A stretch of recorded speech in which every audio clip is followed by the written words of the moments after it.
Iya, baik. Perwakilan dari masak nasi, tukang masak. Ah, ini dia, Mas Yopandri.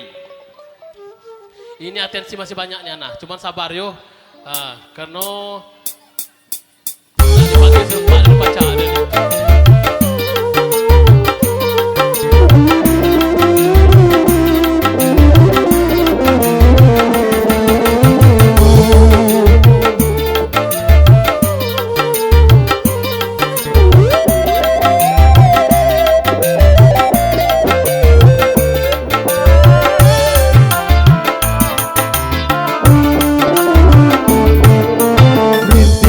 Hujan membasahi bumi, Asik.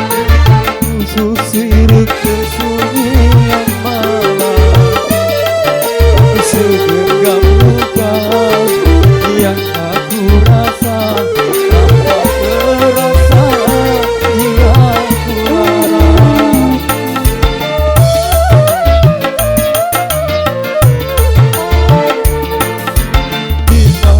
Di mana kan ku cari mahligai indah kenangan cinta yang lewat tiada terperi bagaikan tertusuk seribu duri. Di mana kan ku cari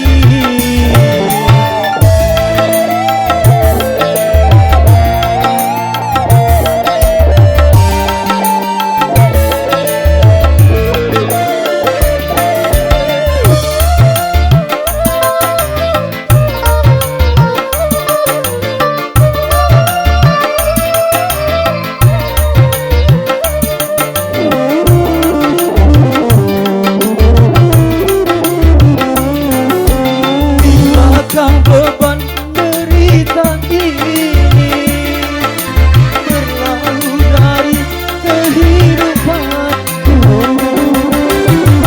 agar aku dapat melupakan semua beban derita cinta.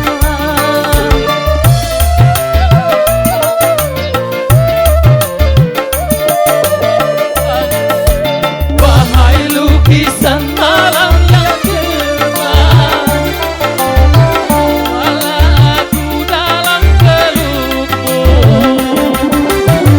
agar aku dapat merasakan kepiluhan yang menyiksa jiwa.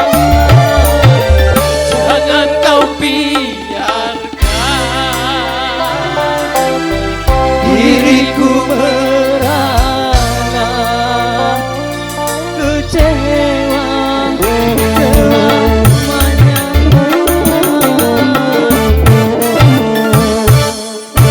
Akan ku cari mahligai indah kenangan cinta, pedih dan luka yang aku bawa tanpa terasa jiwaku lalai. Di mana kan ku cari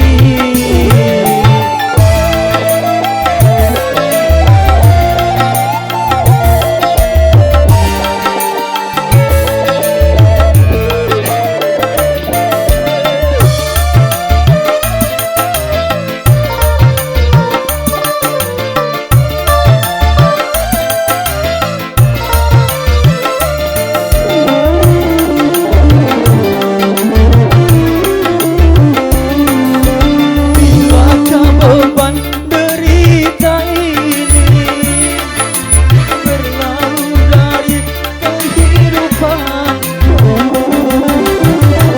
agar aku dapat merasakan kepiluhan yang menyiksa jiwa.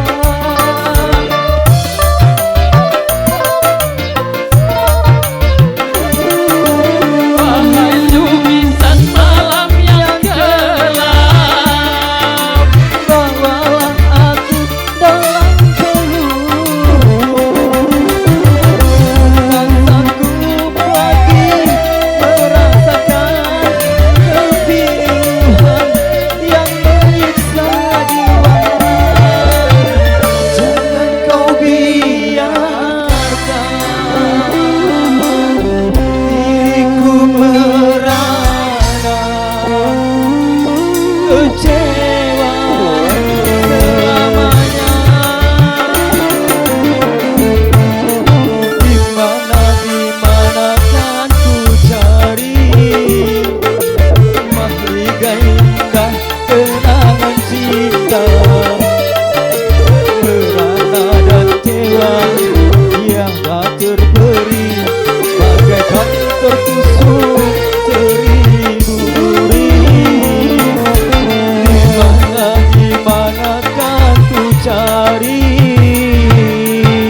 Terima kasih kepada MC.